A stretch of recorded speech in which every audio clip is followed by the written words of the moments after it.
Welcome! In the last video, we've been working on this project section. In this one, we'll be making it responsive.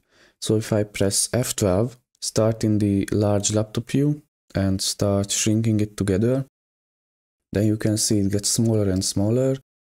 And after it reaches a certain threshold level, the layout changes. This is the smallest view that we're going to be working on. Alright, let's get started. Alright, so back in our CSS, we won't be working on any other file other than our CSS. We won't be touching the projects selector, but we will be changing the project itself to be justify content center. We'll set the gap to be 70 pixels instead of 100. And the padding should be 10 pixels.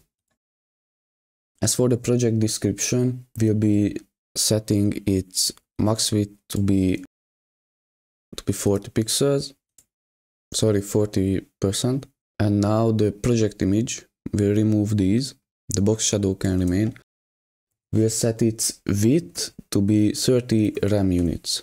Now coming down to our first media query, we'll modify the project. It should have a gap of 30 pixels when at this pixel size. And the project image should have a smaller width, 25 RAM units. Coming down again, we won't be touching this media query, although we will be writing a new one. So this will be media, max width, and this will be the pixel size of the tablet. In this one, we'll be changing the project description to have a max width of 80%, and we'll change the project image.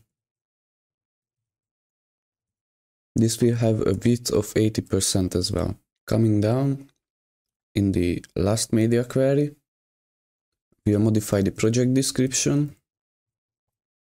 The project description will have a max width of 90%, and the project image, it will also have a width of 90%. Now if we come back here, refresh, press F12 like this and start shrinking it, it won't be responsive. That's because to make the layout change as we resize, we'll have to assign the flex wrap property to one of the selectors. Back here, all we need to do is assign flex wrap to our project. Flex wrap wrap. Now, if we come back, refresh, press F12 again, then you can see we've already changed the layout, and if I come to the smallest view, it's going to be fully responsive. Alright, so that's it for with this one. We've made our project section responsive. If you liked it, make sure to drop a like below. And if you have any questions about these, feel free to ask in the comment section.